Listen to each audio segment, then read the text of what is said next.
and all the conditioning work ready to go back into training. And you've had the facilities, you know, here to do that. You've got the spa, you've got the swimming pool, you've got the horse walker, and the treadmills. Everything is in place.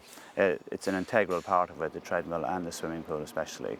Majority of them will do most of their early work following injury on the treadmill and in the pool, and finish off with some written work just before they go in, make sure we're happy they're moving well and that they can take their training when they go back in.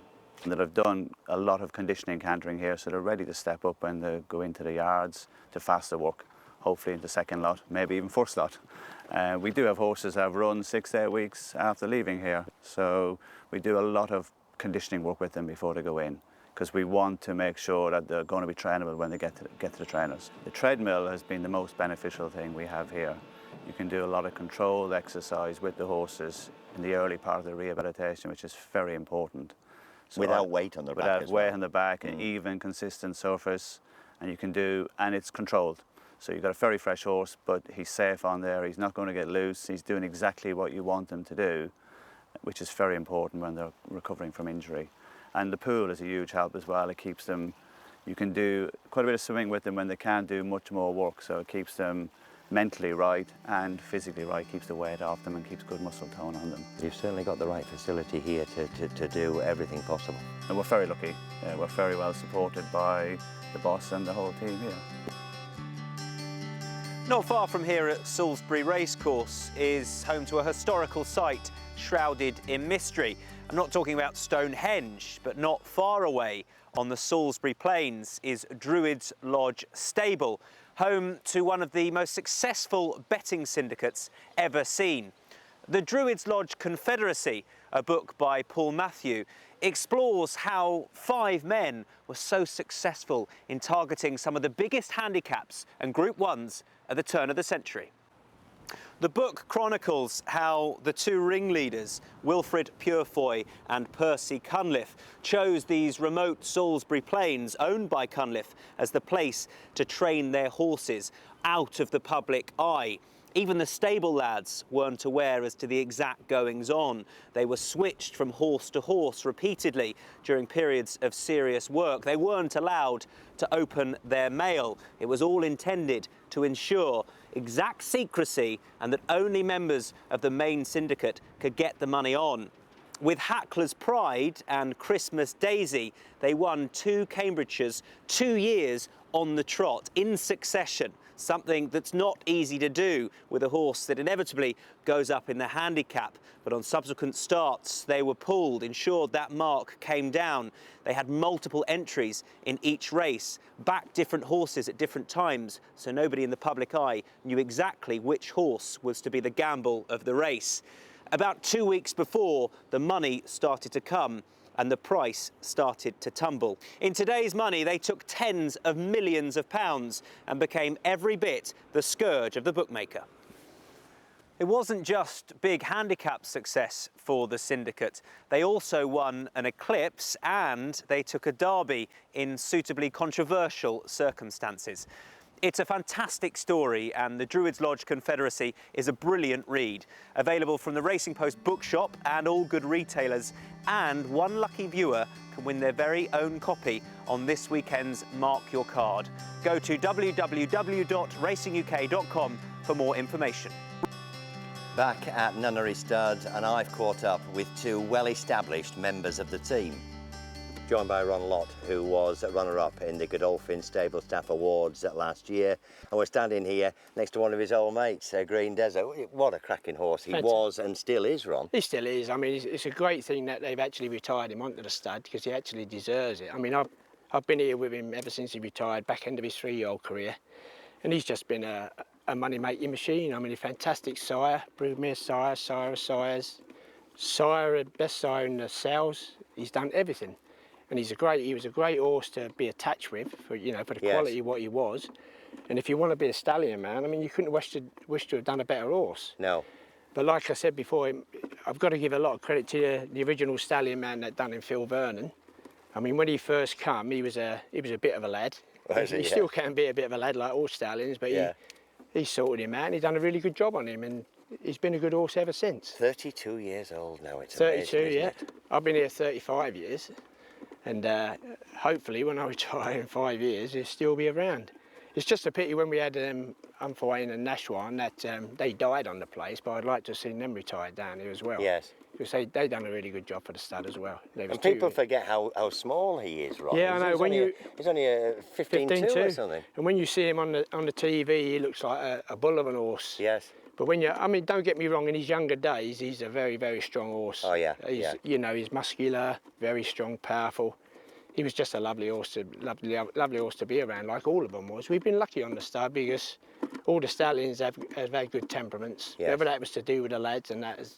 Because we don't mess about when we get our job done. We never give them tidbits and all that. Yes. We just get our job done and leave them alone. Yes. And that's what they appreciate. Plus, you can see the stallion house up there. It's lovely and quiet. It's lovely air conditioned. It's lovely for them. Lovely place for the stallions. And your roots here, Ron, go back a lot longer than even Sheikh Mohammed, because you were here with the previous owner, Sir John Musker. Sir John Musker, I was here with when he had Reform. He was a lovely horse. Pall Mall, lovely bloodline, Reform, fine blade, rouser. We had 3 good stallions there at the time, and then obviously Sheikh Hamdan bought the establishment off of Sir John. They kept me on, me and another lad, and I've been here ever since. I've always wanted. As soon as I came out of racing, because I used to work with a man called Tony Grantham. Right. And I came here. I got married. I decided to go for. I said to my wife, I'm going for a walk, see if there's any studs or stables, and I found this. And they gave me a job. Sir John gave me a job that day, and I've been here ever since. And I've loved it. And now you're 5 years from retirement. 5 years from retirement. I must admit, honestly, I've enjoyed every bit of it. Every day of my life I've been here. I've loved it, and I've always done stallions. If you're going to be a stallion, man, you've got to enjoy the job. Yeah. You've got to enjoy, you know, don't come to the stud and want to do 2 years here and 2 years there. Come to the stud. Like life, every horse that come, I've loved. I've loved to do it. I bet they've loved you as well. Yeah, most of have, yeah.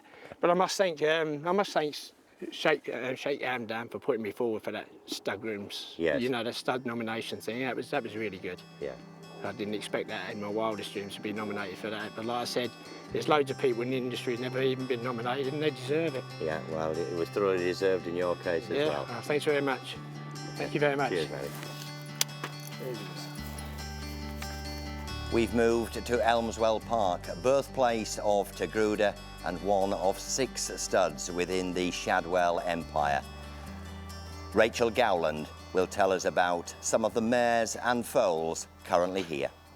Rachel, how many mares and foals would be here at the moment? We've got about 20 at Elmswell Park at the moment. All the mares and foals, they all foal up at the nunnery stud, and then gradually in small groups they get moved out to the satellite studs where the ground's a bit better and they've got a bit more room to socialise in their smaller groups. So yeah, this time of year there's about 20 mares and foals here. And that bunch includes a really exciting colt by Dabawi and a half-brother to Mohara. Yes, that's right. His Mahara's Dam Tarir is here. She's a Linner Mix mare that we bought in 2003 as a yearling. She was in training with Barry Hills. She was a listed placed herself, but she's produced 4 black type foals, one of whom is Mahara, and he's the best of them to date. He's a Gibcrack winner.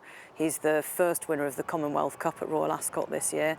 And as everybody saw, he won the July Cup in pretty spectacular style recently as well. So yeah, he's very exciting. So we're delighted to have a Dabawi colt by her on the stud at the moment, yeah. And am I right in thinking that it won't be too long before, again, these mares move on?